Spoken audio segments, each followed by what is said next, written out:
এই কোরআনের খাতিরে আমার আল্লাহ তাআলা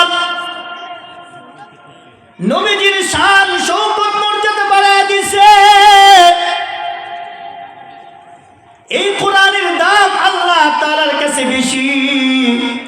এই জন্য যার কাছে আমার আল্লাহ তাআলা কোরআন নাজিল করেছেন ওই ব্যক্তিটার মর্যাদা দাম বেড়ে গেছে।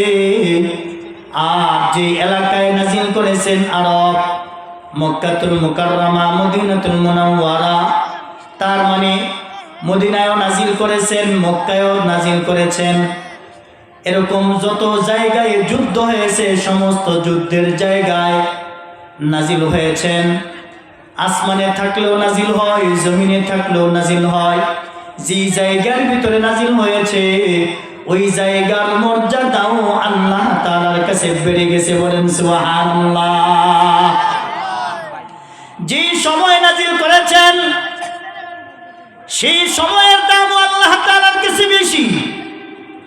যেমন আল্লাহ তাআলা কোরআন নাজিল করেছেন রমজান মাসে।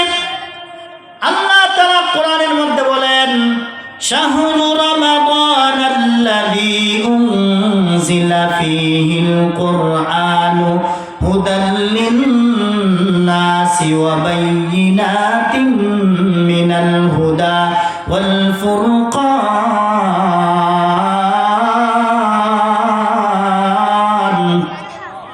আরো জোরে বলেন আল্লাহু আকবার। আমার আল্লাহ তাআলা বলেন 2 নাম্বার পারা 7 নাম্বার পৃষ্ঠার শুরুতেই বলেন শাহরু রমাদানাল্লাযী উনজিলা ফীহিল কুরআন। আমার আল্লাহ তাআলা বলেন আমি মাহে রমজান মাসে কোরআন নাজিল করেছি। আমার আল্লাহ তাআলা কিসের জন্য নাজিল করেছেন? এই কোরআন আল্লাহ বয়ান হিসেবে নাজিল করেছে, নসিহত হিসেবে নাজিল করেছে, উপদেশ হিসাবে, ওয়াজ হিসাবে। আমার আল্লাহ তাআলা কোরআন নাজিল করেছে বান্দার হেদায়েতের জন্য, বান্দার পরকালের পথের পাথেও তৈরি করে যেন কবরের দিকে যাইতে পারে, ময়দানে মাহশরে যেন নাজাতের জন্য জড়িয়ে হয়ে যায়। এই জন্য বয়ান হিসাবে আমার আল্লাহ তাআলা কোরআন নাজিল করেছেন। আমার আল্লাহ বলেন ইয়া আইয়ুহান নাস ক্বাদ জাআতকুম, আল্লাহ তাআলা বলেন ক্বাদ জাআতকুমুল মাউইযা। আমার আল্লাহ বলেন এই যে তোমাদের কাছে হে মানুষেরা যে কোরআন আমি তোমাদের কাছে নাজিল করলাম, এই কোরআন নিশ্চয়ই আমি ওয়াজ হিসাবে, বয়ান হিসাবে আমি তোমাদের কাছে নাজিল করেছি। শুধু তাই নয়, ওয়াশিফাউন ওয়া রাহমাতুল লিল মুমিনিন। কোরআনের আরেক জায়গায় আল্লাহ বলেছেন মুমিন বান্দাদের জন্য রহমত হিসাবে আল্লাহ কোরআন নাজিল করেছে। সুবহানাল্লাহ। এই কোরআন একটা উপদেশ, এই কোরআন একটা নসিহত, এই কোরআন একটা ওয়াজ। আল্লাহ তাআলা ওয়াজ হিসাবে, নসিহত হিসাবে, বয়ান হিসাবে আল্লাহ কোরআন নাজিল করেছেন। আল্লাহ তাআলা যে মাসে, আমাদের ভিতরে মাস আছে 12টি, মুহররম, সফর, রবিউল আউয়াল, এরকম 12 মাস আছে। 12 মাসের ভিতরে আমার আল্লাহ রমজানের এত কদর কেন দিয়েছেন? রমজানকে তো আল্লাহ তাআলা কেন ভালোবেসেছেন? এই রমজান মাসে আমার আল্লাহ তাআলা কোরআন নাজিল করার কারণে সমস্ত 11 মাসের চাইতে এই রমজান মাসের মূল্য, কদর আল্লাহ তাআলার কাছে বেশি হওয়ার কারণ হলো এই কোরআনের খাতিরে। আর আল্লাহ তাআলা এই কোরআন যে মাসে নাজিল করেছেন রমজান মাস, ওই মাসের ভিতরে একটা রাত্র আছে, বরকতময় রাত্র। ওই রাত্রটার নাম হলো লাইলাতুল কদর। লাইলাতুল কদরি খায়রুম মিন আলফি শাহর। যে রাত্রে ইবাদত করলে, এক রাত্র ইবাদত করলে 1000 মাস ইবাদত করলে যে সওয়াব হবে, এই সওয়াব আমার আল্লাহ তাআলা বান্দার আমলনামায় দিবেন। সুবহানাল্লাহ। এমন একটা রজনীতে আল্লাহ তাআলা কোরআন নাজিল করেছে, যে রজনীর নাম হলো লাইলাতুল কদর। এই কদরের রাতের দাম, সম্মান এত আল্লাহ কেন বাড়িয়েছেন? কারণ কি এই রাতে আমার আল্লাহ কোরআন নাজিল করেছে। যখন আমার আল্লাহ তাআলা রাত্রে কোরআন নাজিল করে সর্বপ্রথম আমার আল্লাহ কি দিয়া নাজিল করেছেন, কি দিয়া নাজিল হয়েছেন? আপনারা আলোচনা শুনেছেন অনেক। আমার আল্লাহ তাআলা বলেন, সর্বপ্রথম আমার নবীর উপরে যখন নবীজির বয়স 40 বছর 6 মাস 16 দিন যখন বয়স হয়েছে, তখন আমার আল্লাহ তাআলা কোরআন নাজিল করেছেন। জাওয়ালে হেরা গুহার মধ্যে নবীজি ধ্যানে মগ্ন ছিলেন। এমন সময় আমার আল্লাহ তাআলা নবীজির কাছে জিবরাইল আমিনকে পাঠিয়েছেন। এরে জিবরাইল, যাও যাও আমার বন্ধুর কাছে যাও, আমার বন্ধুর কাছে এই ওহিটুকুন নিয়ে যাও, কোরআনের বাণীটুকুন নিয়ে যাও। জিবরাইল আমিন সূরা আলাকের 5টি আয়াত সর্বপ্রথম নিয়ে আসলেন। অনেক লম্বা ঘটনা, আপনারা অনেক শুনেছেন, কিন্তু আমি আপনাদেরকে যে জিনিসটা বুঝাইতে চাই খুব খেয়াল করে শুনেন। সর্বপ্রথম যে সূরা আলাকের যে আয়াতে কারিমা, যে বাক্য, যে সেন্টেন্স আল্লাহ তাআলা নাজিল করলেন, যে ওয়ার্ডটুকু প্রয়োগ করেছেন, আল্লাহ বলেন ইকরা। নবীজি বলেন আনা বিকারিন, আমি পড়তে জানি না। এরকম ভাবে একবার আর দুইবার নয়, 3 বার বললেন। তৃতীয়বারের মাথায় জিবরাইল আমিন বলেন ইকরা বিসমি রাব্বিকাল্লাযী খালাক। আপনি পড়ুন আপনার রবের নামে, যিনি আপনাকে সৃষ্টি করেছেন, যিনি সৃষ্টি করেছেন তার নামে আপনি পড়ুন। তার মানে ইকরা শব্দের অর্থ হলো পড়া। ইকরা, আমরা দুনিয়ার জমিনে অনেক মানুষকে কারি বলি। কারি, কারি এটা হলো আরবি শব্দ, তার মানে যিনি পড়তে জানে, কোরআন যিনি পড়তে জানে, যিনি রিডিং পড়তে পারে, দেখা দেখা নাজারা পড়তে পারে, তাকে বলা হয় কারি। এই যে আমার আল্লাহ সর্বপ্রথম এই উম্মি নবী, আপনার আমার নবী কোনো কলেজ ভার্সিটিতে পড়াশোনা করে নাই, নবীজি কোনো জায়গায় পড়াশোনা করে নাই। নবীজির উপরে সর্বপ্রথম যখন কোরআনের আয়াতটা নাজিল হয়, এই আয়াতে কারিমাগুলো নাজিল হয়, নবী বলেন আনা বিকারিন, আমি পড়তে জানি না। এই কথা 2 বার বলেছেন। তৃতীয়বার জিবরাইল আমিন নবীজির বুকের সাথে জিবরাইলের বুক এরকম ভাবে মিশায়া মুআনাকা করেছেন, আলিঙ্গন করেছেন, বুকে বুকে মিলায়া এরকম হালকা হালকা চাপ দিছেন। চাপ দেওয়ার পরে যখন বললেন ইকরা বিসমি রাব্বিকাল্লাযী খালাক, পড়ুন আপনার রবের নামে যিনি সৃষ্টি করেছেন। আগে কি বলেছিলেন? ইকরা, আপনি পড়ুন। নবী বলে আনা বিকারিন, আমি পড়তে জানি না। যখন বলেছেন ইকরা বিসমি রাব্বিক, আপনার রবের নামে পড়ুন, তার মানে যে আল্লাহ আপনাকে বানাইছেন ওই আল্লাহর নামে আপনি পড়ুন। এই আল্লাহর নাম নেওয়ার পরে নবীজি সাথে সাথে জিবরাইল আমিনের সাথে তেলাওয়াত করা শুরু করলেন, পড়া শুরু করলেন। এরকম ভাবে সূরা আলাকের 5টি আয়াত যখন নাজিল হয়ে গেল, নবীজি বারবার পড়ে তেলাওয়াত করে যেন হারায় না যায়। সূরা কিয়ামার মধ্যে আমার আল্লাহ বলেন লা তুহাররিক বিহি লিসানাকা লিতাজালা বিহি ইন্না আলাইনা জামাহু ওয়া কুরআনা ফাইযা ক্বরানাহু ফাত্তাবি' কুরআনা। আল্লাহু আকবার। নবীজি বারবার তেলাওয়াত করে লা তুহাররিক বিহি লিসানাকা লিতাজালা বিহি, এই তেলাওয়াত করার পরে আমার আল্লাহ তাআলা ডাক দিয়ে বলেন ওগো পয়গম্বর, আপনি এত দ্রুত জিহ্বাকে সঞ্চালন করবেন না, আপনি এত দ্রুত পড়বেন না, এই কোরআন হারায়া যাবে না। এই কোরআন আমি নাজিল করছি, আর এই কোরআন আমি আল্লাহ সংরক্ষণ করব। আপনি জাস্ট শুধুমাত্র জিবরাইল আমিনের সাথে আপনি ইত্তেবা করেন, অনুসরণ করেন। এই কোরআন আমি নাজিল করছি, ইহাকে আমি জমায়েত করে রাখবো। আল্লাহ বলেন ইন্না নাহনু নাযালনার যিকরা ওয়া ইন্না লাহু লাহাফিজুন।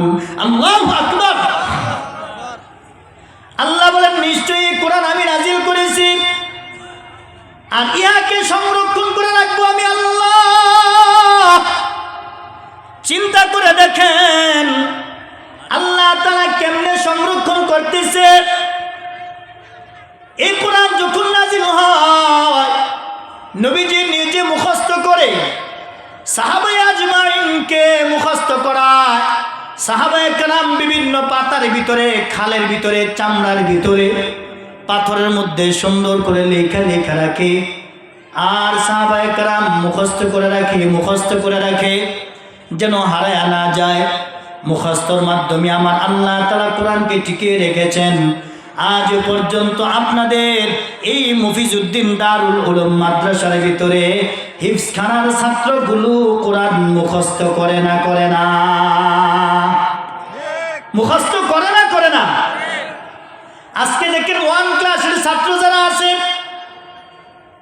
ওই 1 এর বাংলা বইটা মুখস্থ করতে পারে না, ইংরেজি বইটা মুখস্থ করতে পারে না, মুখস্থ করলে থাকে না।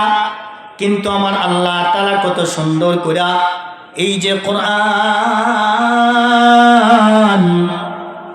সূরার পরে সূরা, পারার পরে পারা, আয়াতের পরে আয়াত, পৃষ্ঠার পরে পৃষ্ঠা আমার আল্লাহ একজন হাফেজে কোরআনের সিনার ভিতরে আমার আল্লাহ তাআলা কত সুন্দর তাকে পড়তে স্তরে স্তরে, আয়াত টু আয়াত, পৃষ্ঠা টু পৃষ্ঠা, পারা কি পারা, সূরা কি সূরা আমার আল্লাহ হাফেজে কোরআনের সিনার ভিতরে কত সুন্দর করে সাজায়া রাখছে। সুবহানাল্লাহ। এই সাজানোটা সবসময় বোঝা যায় না। রমজান মাসে যখন হাফেজে কোরআন খতমে তারাবি পড়ায় তখন কিন্তু বোঝা যায় আয়াতের পর আয়াত পড়তেছি, পৃষ্ঠার পরে পৃষ্ঠা, পারার পরে পারা। এতে বোঝা যায় কত সুন্দর করে আমার আল্লাহ সুন্দর করে সাজায়া রাখছে। একটা হরফ ভুল হয় না, একটা হরকত জির জবর ভুল হয় না। যেখানে যা দেওয়া দরকার, যেভাবে আল্লাহ তাআলা নাজিল করেছেন ওইভাবে সুন্দর করে সিনার ভিতরে হাফেজে কোরআন ঢুকায়া রাখতেছে। তাম পৃথিবীর ভিতরে যদি বান্ডিল আকারে কোরআন যদি না থাকে, সমস্ত কোরআন যদি বিলীন হয়ে যায়, এই পুস্তক যদি শেষ হয়ে যায়, তারপরেও আমাদের এই পৃথিবীতে কোরআন থাকবে না? আরো জোরে বলেন, থাকবে না? কিভাবে থাকবে? হাফেজে কোরআনের সিনার ভিতরে, বলেন সুবহানাল্লাহ। এই হাফেজে কোরআনের দাম কেমন? পয়গম্বর হাদিসের ভিতরে বলেন, আমি সর্বপ্রথম খুতবার ভিতরে যে হাদিস তেলাওয়াত করেছি, নবীজি বলেন আন আবি হুরায়রা রাদিয়াল্লাহু তাআলা আনহু قال رسول الله صلى الله عليه وسلم الناس معادن كمعادن الذهب والفضة خيارهم في الجاهلية وخيارهم في الإسلام إذا فقهوا رواه مسلم। পয়গম্বরের সাহাবী, বড় জলিলুল কদর সাহাবী, আসহাবে সুফার অন্যতম সাহাবী হযরতে আবু হুরায়রা রাদিয়াল্লাহু তাআলা আনহু হাদিসটা বর্ণনা করেছেন। পয়গম্বর হাদিসের মধ্যে বলেন, আন্নাসু মাআদিনু কামাআদিনিল যাহাবি ওয়াল ফিদ্দা। আন্নাসু মাআদিনু, মানুষ হলো খনিতুল্য, যেমন কামাআদিনুল যাহাবি ওয়াল ফিদ্দা। যাহাব শব্দের অর্থ হলো স্বর্ণ, ফিদ্দা শব্দের অর্থ হলো রূপা। স্বর্ণের যেরকম দুনিয়ার ভিতরে খনি আছে, রূপার যেরকম দুনিয়ার ভিতরে খনি আছে। স্বর্ণের দাম আমাদের কাছে কম না বেশি? রূপার দাম আমাদের ভিতরে কম না বেশি?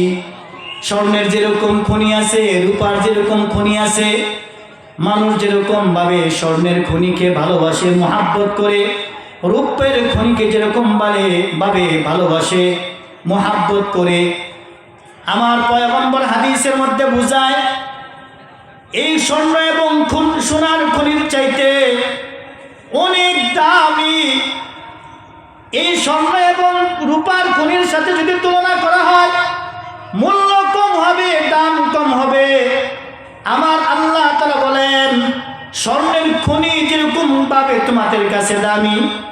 এই স্বর্ণের খনির চাইতেও দামি খনি হলো মানুষ কেমন খনি হবে, কেমনে খনি হবে তোমরা শোনো।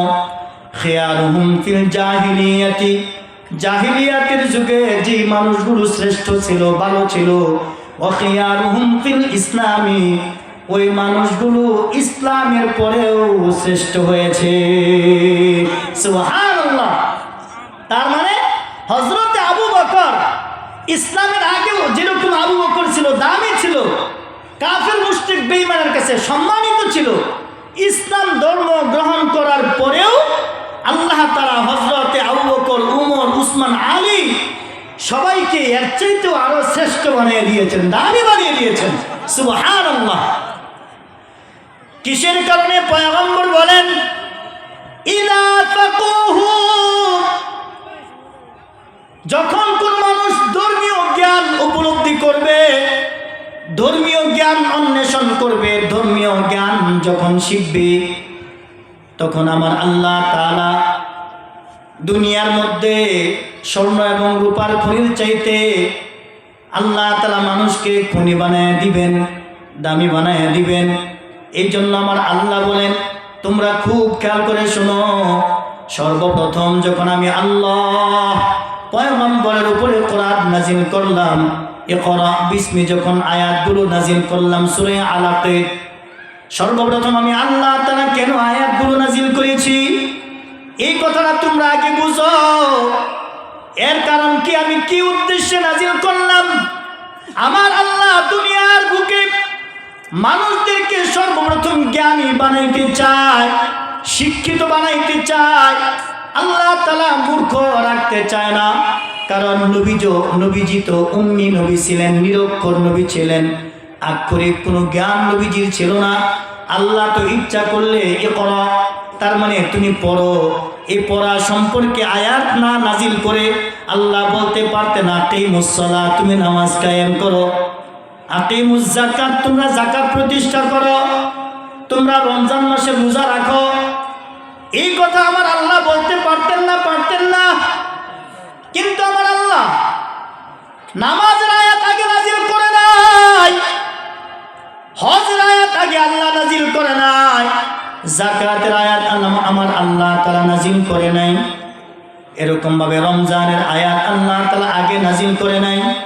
আমার আল্লাহ তাআলার কাছে জ্ঞানের দাম বেশি, দুনিয়ার ভিতরে মানুষের কাছে জ্ঞানের মূল্য বেশি, এলেমের মূল্য বেশি।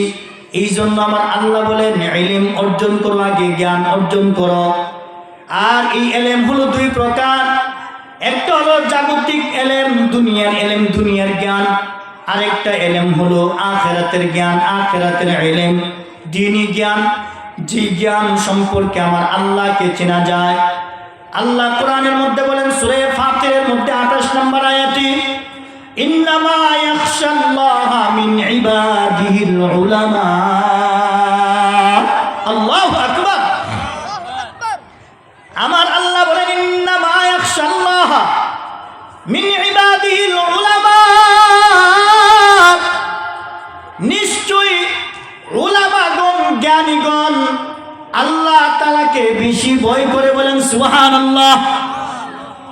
জাহেলের কথা এখানে আল্লাহ বলে নাই, আল্লাহ বলেছেন উলামায়ে কেরাম যারা আছে, আলেম যারা আছে, জ্ঞানী যারা আছে, আল্লাহ তাআলা এই কথাটাই বুঝাইতে চায়, যার ভিতরে জ্ঞান আছে, ইলম আছে, যার ভিতরে আক্ষরিক জ্ঞান আছে, পড়ালেখা আছে, যে পড়তে জানে, সেই আল্লাহকে বেশি ভয় করে।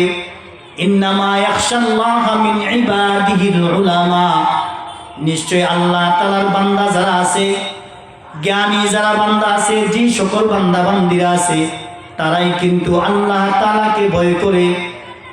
আর এই জ্ঞান সম্পর্কে আল্লাহ কি বুঝাইতে চায়? আল্লাহ তাআলার সিফত, আল্লাহ তাআলার কর্তৃত্ব, গুণবাচক যা কিছু আছে সমস্ত কিছু সম্পর্কে বোঝাইতে চায়। আমার আল্লাহ তাআলা বলেন আগে তোমরা জ্ঞান অর্জন করো।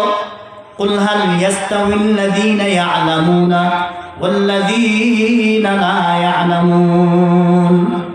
আল্লাহ বলেন ও নবী আপনি জানায়া দেন, যে জানে আর যে জানে না দুইজন কি সমান? যে মূর্খ আর যে শিক্ষিত দুইজন কি সমান? আমরা তাকে তো সমানভাবে মূল্যায়ন করি না। তার মানে মূর্খ মানুষের তেমন মূল্য নাই, জ্ঞানী মানুষের অনেক মূল্য। এই কথাই আমার আল্লাহ বুঝাইতে চায়। দুনিয়ার ভিতরে যে শিক্ষিত আর যে জ্ঞানী দুইজনের বিষয় সমান হতে পারে না। ও নবী, আপনি বলে দেন যে জানে আর যে জানে না দুইজন সমান না। তার মানে জ্ঞানী মানুষের কদর বেশি। আমার আল্লাহ তাআলা বলেন ইয়ারফাউল্লাযীনা আমানু মিনকুম ওয়াল্লাযীনা উতুল ইলমা দারাজাত। আল্লাহু আকবার। যারা ঈমান আনবে আর যারা জ্ঞান অর্জন করবে, আল্লাহ তাআলা তাদের দরাজাত, তাদের মর্যাদা বাড়ায় দিবে। বলেন সুবহানাল্লাহ। আজকে আপনারা যে সকল উলামায়ে কেরামদেরকে দাওয়াত দিয়েছেন, তাদের চেহারা দেখে কি দাওয়াত দিয়েছেন? বডি ফিটনেস দেখে? নিশ্চয়ই জ্ঞানের কারণে তাদেরকে দাওয়াত দিয়েছেন। জ্ঞানী জ্ঞানী মানুষগুলোকে আপনারা ইনভাইট করেছেন, দাওয়াত দিয়েছেন, এখানে বক্তা বানিয়েছেন। তার মানে এলেমের খাতিরে এই সকল বক্তাদের, উলামায়ে কেরাম যারা আছে, তাদের দরাজাত আল্লাহ তাআলা, তাদের মর্যাদা আল্লাহ তাআলা বাড়ায়া দিয়েছে। বলেন সুবহানাল্লাহ। কেমন বাড়ায়া দিয়েছে? বক্তা বসতেছে স্টেজের উপরে, আর স্টেজের উপরে রাখা হয়েছে কি চেয়ার, ওই চেয়ারে বসতেছে। আর শ্রোতারা, বোঝা গেল বক্তার চাইতে শ্রোতাদের জ্ঞান হয়তো বা কিছু কম হতে পারে, এর জন্য তাদের স্থান নিচে। এরকমই তো ইমাম সাহেবকে আমরা কি পিছনে রাখি না সামনে রাখি? তাহলে ইমাম সাহেব নির্বাচন করি আমরা কি দিয়া? জ্ঞানের দিক দিয়া। ইমাম সাহেব নির্বাচন করি আমরা কি দিয়া? জ্ঞানের দিক দিয়া। এই জন্য আল্লাহ বলেন যে জ্ঞানী হবে, যার ইলম অন্বেষণ হবে, যার ইলম থাকবে, আমি তার মর্যাদা আমি আল্লাহ তাআলা বাড়ায়া দিব। বলেন সুবহানাল্লাহ। এরকম জ্ঞান ইদা ফাকুহু, সেই ধর্মীয় জ্ঞান হলো একমাত্র মাদ্রাসায় পড়ানো হয়। এই মাদ্রাসায় একমাত্র ধর্মীয় জ্ঞান পড়ানো হয়। আজকে আমরা যখন মসজিদে নামাজ পড়তে যাই, নামাজ পড়ার পরে একজন মাদ্রাসার ছাত্র যে সুন্দর করে রুকু সেজদা করে দাঁড়ায়, একজন মানুষ কিন্তু আম মানুষ এভাবে রুকু সেজদা দাঁড়াইতে পারে না। কারণ ওই যে তার নামাজ সম্পর্কে জ্ঞান তার ভিতরে নাই। এই নামাজ তো আমাদের মক্তবে শিক্ষা দেয়। নামাজের বাহিরে এবং ভিতরে 13টা ফরজ আছে, এগুলো মাদ্রাসায় শিক্ষা দেয়। নামাজ ভঙ্গের কারণ 19টি আছে, শিক্ষা দেয়। নামাজের ওয়াজিব আছে, সুন্নত আছে, এগুলো তো মাদ্রাসায় শিক্ষা দেয়। হাদিস, মাসআলা, মাসাইল, এগুলো মাদ্রাসায় শিক্ষা দেয়। এটা হলো ধর্মীয় জ্ঞান সম্পর্কে। জাগতিক জ্ঞানের কথা বলে না এখানে। ইয়াখশাল্লাহ মিন ইবাদিল উলামা, যে আল্লাহ বলছেন, আল্লাহ একথা বলার উদ্দেশ্য হলো দুনিয়ার ভিতরে যা একমাত্র ধর্মীয় জ্ঞান আছে। আজকে আমাদের ভিতরে ডাক্তার আছে, ডক্টর আছে, ইঞ্জিনিয়ার আছে, এগুলো আমাদের দরকার আছে। আমরা এগুলোর বিরোধিতা করি না, এগুলো আমাদের দেশে প্রয়োজন। কিন্তু ডাক্তার বানানোর আগে, ডক্টর বানানোর আগে, ইঞ্জিনিয়ার বানানোর আগে কমপক্ষে আমাদের ছেলে মেয়েদেরকে কোরআনটা যাতে দীক্ষা পড়তে পারে, কমপক্ষে নুরানি মাদ্রাসায় 3য় শ্রেণী পর্যন্ত পড়াইলে আশা করা যায় আমার ছেলেটা, আমার মেয়েটা কোরআন দীক্ষা পড়তে পারবে। নামাজ, বিভিন্ন তাসবিহ, তাহলিল, হাদিস, ছোটোখাটো মাসআলা, মাসাইল, এগুলো আমাদের মাদ্রাসায়, নুরানি মাদ্রাসা থেকে আমার বাচ্চাটা শিখতে পারবে। আর এই ছেলে যদি ডাক্তার হয়, ডক্টর হয়, ইঞ্জিনিয়ার হয়, এমপি, মন্ত্রী হয়, যে যা কিছুই হোক না কেন, এই বাচ্চাটা কোনোদিনও কোরআনের সাথে বেয়াদবি করবে না, মসজিদ মাদ্রাসা নিয়ে বেয়াদবি করবে না, উলামায়ে কেরামের সাথে বেয়াদবি করবে না, এরকম মাহফিল বন্ধ করবে না, দাওয়াতে তাবলীগের বিরোধিতা করবে না, হক্কানি বুজুর্গদের খানকার সাথে বিরোধিতা করবে না, আহলুল্লাহদের সাথে বিরোধিতা করবে না।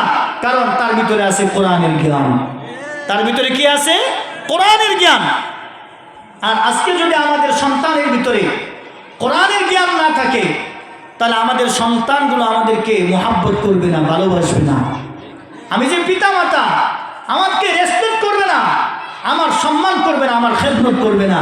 আজকে যদি আমার সন্তান খেদমত না করে, তাহলে আমি বাবা, আমি মা, বৃদ্ধ বয়সে এই যে আমাদের গাজীপুরে হুতাপাড়া যে বৃদ্ধাশ্রম আছে, আমার স্থান হবে বৃদ্ধাশ্রমে। কথা ঠিক কিনা? কারণ সঠিক জ্ঞান তার ভিতরে না থাকার কারণে। আজকে যদি আমাদের দেশের ছেলেমেয়েগুলো সঠিক জ্ঞানে জ্ঞানান্বিত হয়, সঠিক ইলম, কোরআনের ইলম, হাদিসের ইলম যদি তার ভিতরে থাকে, তাহলে সে কোনোদিনও তার আব্বা আম্মাকে বৃদ্ধাশ্রমে রাখবে না, কোনোদিনও রাখবে না। আজকে দেখেন আমাদের দেশে যত শিক্ষিত, দুনিয়ার শিক্ষিত যারা আছে, দুনিয়ার শিক্ষায় শিক্ষিত যারা আছে, দুনিয়াদার, অর্থ সম্পদ অনেক বেশি, এই সকল মানুষই বৃদ্ধাশ্রমে। কারণ তাদের ছেলেমেয়েরা ওই আব্বা আম্মাকে সঠিক কদর করতেছে না, মহাব্বত করতেছে না, ভালোবাসতেছে না।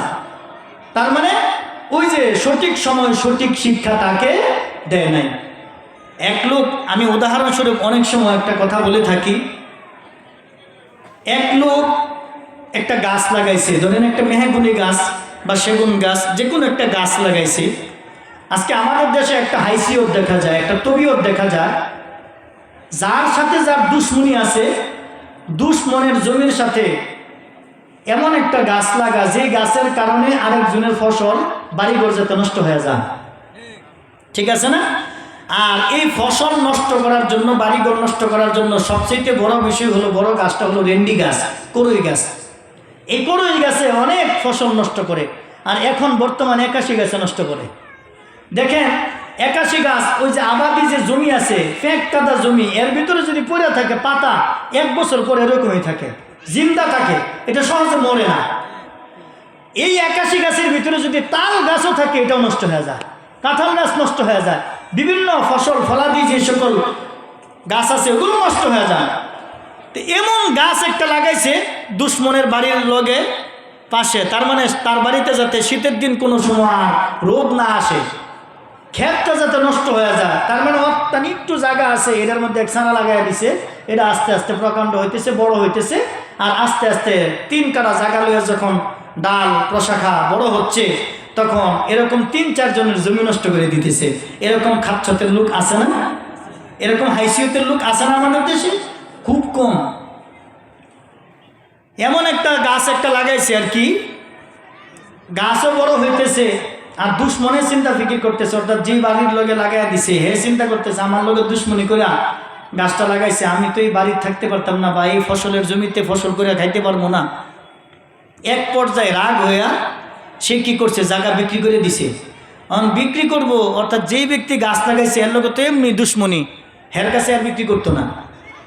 এখন হে আবার করছে কি, চালাকি করে লুক লাগাই রাখছে চাষ টলের দোকানে, বিভিন্ন জায়গায় করে, কোন দিন হে জমি বেচা জায়গা আমার জানাইবা, জমিটা আমি আছে না কিছু চালাক লোক।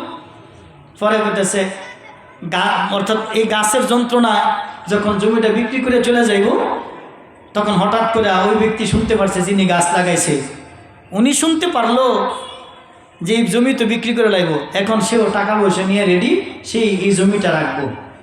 এক পর্যায়ে খুব কষ্ট মষ্ট করে জমিটা রাখছেন।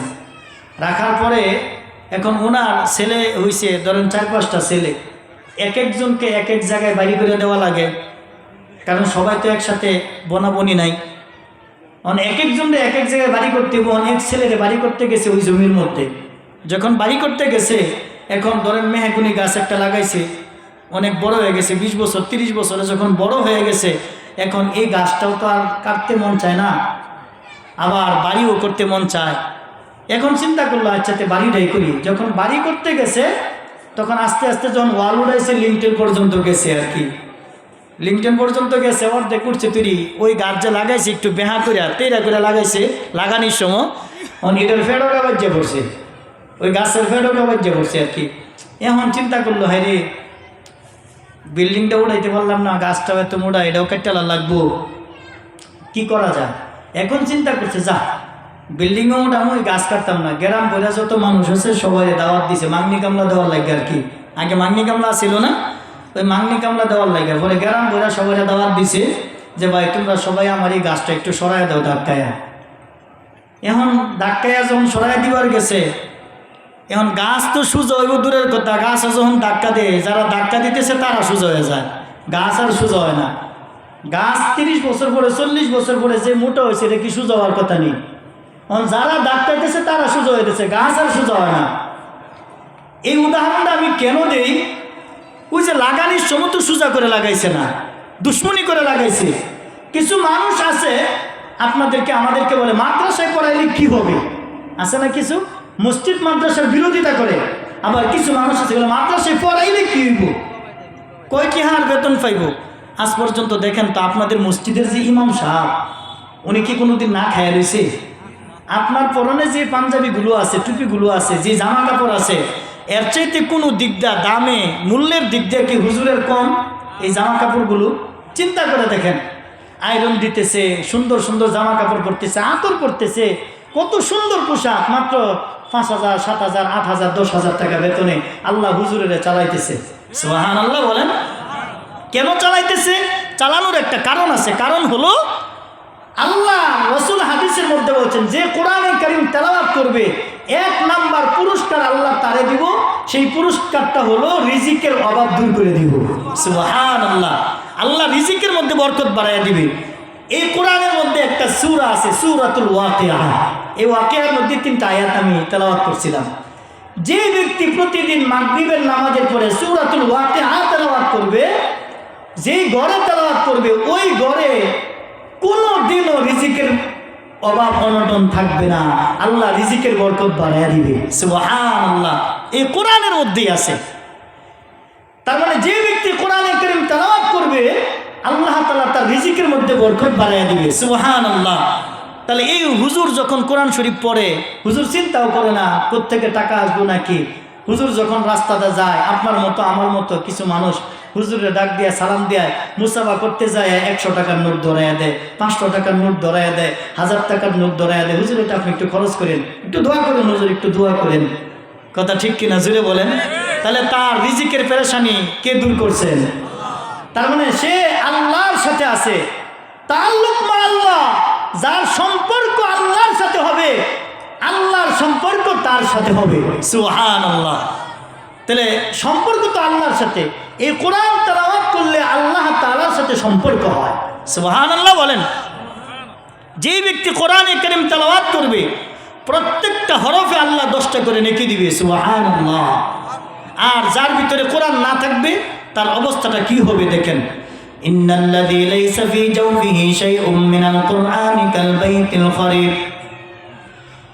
পয়গম্বর হাদিসের ভিতরে বলেন, যেই সিনার ভিতরে কোরআন নাই, ওই সিনা হলো বিরানগর সমতুল্য। বিরানগর কাকে বলে? যেই ঘরের ভিতরে কোনো মানুষ থাকে না, জনমানবহীন ঘর। যে ঘরের ভিতরে মানুষ না থাকতে থাকতে জিন, পেতনি, দেও, দানব আশ্রয় নেয়, ওই ঘরের ভিতরে দিনের বেলা গেলে ভয় লাগে, এমন একটা ঘর। ওই ঘরের নাম হলো জিন পেতনির ঘর। ঠিক তেমনি ভাবি, যে সিনার ভিতরে আল্লাহর কালাম থাকবে না, ওই সিনার ভিতরে শয়তান বাসা বাঁধবে, সুদে বাসা বাঁধবে, ঘুষে বাসা বাঁধবে। তার মানে ওই সিনার ভিতরে গুনাহ আর গুনাহ। যে সিনার ভিতরে আল্লাহর কালাম থাকবে, ওই সিনা আমার আল্লাহ তাআলা পরিষ্কার করে দিবে। ইন্না হাদিহিল কুলুবা তাসদাউ কামা ইয়াসদাউল হাদিদ ইদা আসাবাহুল মাউ কিলা ইয়া রাসূলুল্লাহ। পয়গম্বর হাদিসের ভিতরে বলেন, প্রতিটা মানুষ গুনাহ করে। বাচ্চার বয়স যখন 10 বছর হয়ে যায়, 10 বছর বয়সের পরে বাচ্চা আস্তে আস্তে গুনাহ করতে পছন্দ করে, গুনাহ করে। বাচ্চা যখন একটা গুনাহ করে, হাব্বাতুন সাউদা, কালো জিরার দানার মতো কলবের ভিতরে একটা করে স্পট পড়ে যায়। এরকম ভাবে একটা গুনাহ করলে একটা গুনাহ, 2টা গুনাহ করলে 2টা গুনাহ। পয়গম্বর হাদিসের মধ্যে বলেন, তোমাদের ভিতরে লোহা আছে, দুনিয়ার মধ্যে লোহা, লোহার মধ্যে পানি লাগলে যেরকম ভাবে জং ধরে, ঠিক তেমনি ভাবে মানুষ যখন গুনাহ করে, কলিজার মধ্যে এরকম ভাবে স্পট পড়ে যায়, জং পড়ে যায়। সাহাবায়ে কেরাম জিজ্ঞাসা করেন, ইয়া রাসূলুল্লাহ, নবী গো, এই জং দূর করার মেডিসিন কি? আমি তো গুনাহ করে ফেলাইছি, এই গুনাহ দূর করার জন্য মেডিসিন কি? নবীজি ডাক দিয়ে বলেন, তুমি বেশি বেশি মরণের স্মরণ করবা। যে ব্যক্তি মরণের স্মরণ করবে, আমার আল্লাহ তাআলা তার গুনাহগুলো দূর করে দিবেন। 1 নাম্বার। 2 নাম্বার হলো, যে ব্যক্তি কোরআনে কারীম তেলাওয়াত করবে, কোরআনে কারীমের তেলাওয়াতের দ্বারায় আমার আল্লাহ বান্দার কলিজা পবিত্র বানায়া দেয়। সুবহানাল্লাহ। আমার আল্লাহ বলেন, ওয়া নুনাজ্জিলু মিনাল কুরআন মা হুয়া শিফাউন রাহমাতুল লিল মুমিনিন।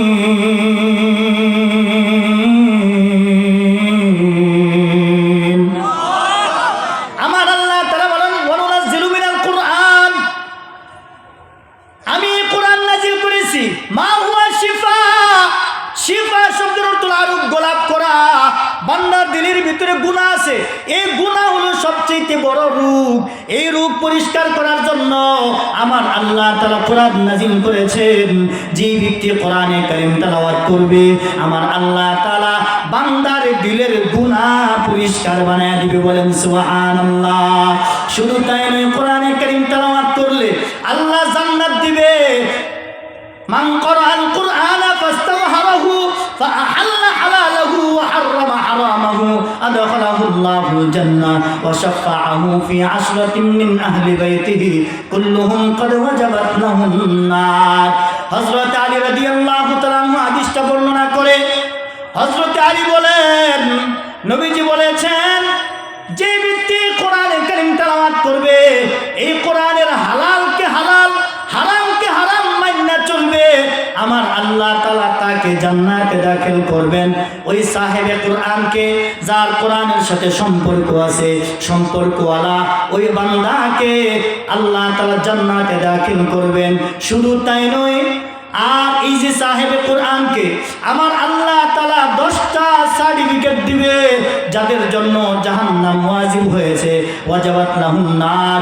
এরকম যাদের জন্য জাহান্নাম ওয়াজিব হয়েছে, তাদেরকে সুপারিশ করে করে জান্নাতে নেওয়ার জন্য।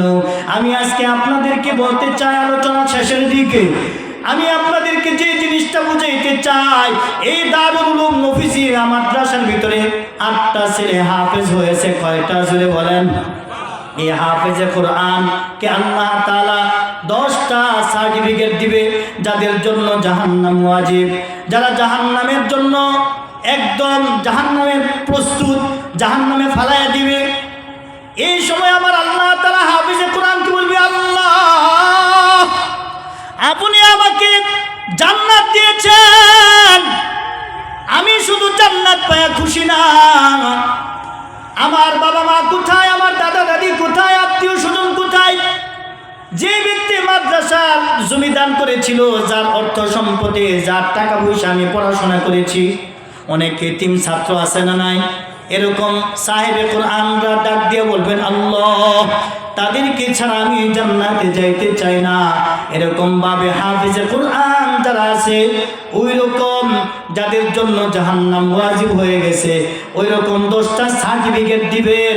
10টা সার্টিফিকেট দিয়া তারা বাবা মা, দাদা দাদি, নানা নানি, আত্মীয় স্বজন যারা আছে, তাদেরকে সুপারিশ করে করে আমার আল্লাহ জান্নাত দিবে। সুবহানাল্লাহ। হাফেজে কোরআনকে আল্লাহ যত বড় জান্নাত দিবে, তার আব্বা আম্মাকেও তত বড় জান্নাত দিবে। বলেন সুবহানাল্লাহ। শুধু তাই নয়, হাফেজে কোরআনের আব্বা আম্মাকে এমন একটা নূরের টুপি পরাইয়া দিবে, যে টুপির আলোর কারণে ময়দানে মাহশরের মানুষগুলো বলতে থাকবে, এরা কারা, এরা কারা। তখন ফেরেশতারা ডাক দিয়ে বলবেন, এরা হলো হাফেজে কোরআনের আব্বা আম্মারা। বলেন সুবহানাল্লাহ। দাদা দাদিরা, নানা নানিরা, আত্মীয় স্বজনেরা, মানুষ ঈর্ষা করবে, মানুষ বলবে এরা কারা। তাহলে ওই রকম হাফেজে কোরআনের আব্বা আম্মা, দাদা দাদি, নানা নানি আপনার আমার হওয়া দরকার আছে না নাই? আরো জোরে বলেন, আছে না নাই? তাহলে এই হাফেজ কোথায় তৈরি হয়? মাদ্রাসায়। এই মাদ্রাসাকে আপনার আমার দেখতে হবে, এই মাদ্রাসার খোঁজ খবর নিতে হবে, এই মাদ্রাসার সাথে সম্পর্ক রাখতে হবে। এই কোরআনের সাথে সম্পর্ক রাখলে এই কোরআন সুপারিশ করে করে আপনাকে আমাকে জান্নাতে নিবে। হাফেজে কোরআন সুপারিশ করে করে জান্নাতে নিবে, আলেম সুপারিশ করে করে জান্নাতে নিবে। কারণ এই আলেম, এই হাফেজ, এরা হলো নাইবে নবী। নবী যেরকম সুপারিশ করে জান্নাতে নিবে, এই নাইবে নবী উলামায়ে কেরাম, হাফেজে কোরআন, তারাও সুপারিশ করে করে জান্নাতে নিবে। তাহলে আমাদের আল্লাহ তাআলা সর্বপ্রথম কোরআনের আয়াত নাজিল করেছিলেন, ইকরা, তোমরা পড়ো। ও নবী আপনি পড়েন। তাহলে বোঝা গেল নামাজের আগে, রোজার আগে, হজের আগে, যাকাতের আগে সর্বপ্রথম আল্লাহ যেই বিষয়ের গুরুত্ব দিয়েছেন, সেই বিষয়টা হলো পড়ালেখা। সেটা হলো ইলম, জ্ঞান অর্জন করতে হবে। আজকে যদি জ্ঞানী হয় তাহলে না নামাজ পড়বে? হ্যাঁ, আজকে যদি কোরআনের জ্ঞান থাকে তাহলে না নামাজের জ্ঞান হবে? হবে। এজন্য আমি আপনাদেরকে বলবো, অনেকে নামাজে যায় না কিসের জন্য? ওই যে কোরআন শরীফ পড়তে পারে না, ওযু করতে পারে না। এজন্য আমি ওদের তো আহ্বান করব, মুরব্বী বাবারা, যুবক ভাইরা, আপনি আমি কি নিয়ে কবরে যাব, ময়দানে মাহশরে কিভাবে দাঁড়াবো? রাসূল হাদিসের মধ্যে বলেছেন, কোন আলিমান, তুমি হয়তো বা আলেম হও, আও মুতাআল্লিমান, নতুবা তালেবে ইলম হও, আও মুস্তামিআন, নতুবা ইলম শ্রবণ করো, আও মুহিব্বান, নতুবা আলেম তালেবে ইলম, যেখানে মসজিদ মাদ্রাসা ওয়াজ মাহফিল যেগুলো আছে এগুলোকে মুহাব্বত করো। এই চারটা জিনিসকে ভালোবাসো। ওয়ালা তাকুনিল খামিস, পঞ্চম নাম্বার হয়েও না, ফাতুহুলি, হালাক হয়ে যায় বা ধ্বংস হয়ে যায় বা এগুলির বিরোধিতা যারা করবে তারা ধ্বংস হয়ে যাবে। আমরা প্রত্যেকেই যত মসজিদ মাদ্রাসা আছে, যত উলামায়ে কেরাম আছে, আল মারউ মা'a মান আহাব্বা, আপনি যাকে ভালোবাসবেন তার সাথে আপনার হাসর নাসর হবে। আমরা সকলেই এই মসজিদ মাদ্রাসা উলামায়ে কেরাম সকলকে আমরা ভালোবাসবো। অনেক সময় মাদ্রাসা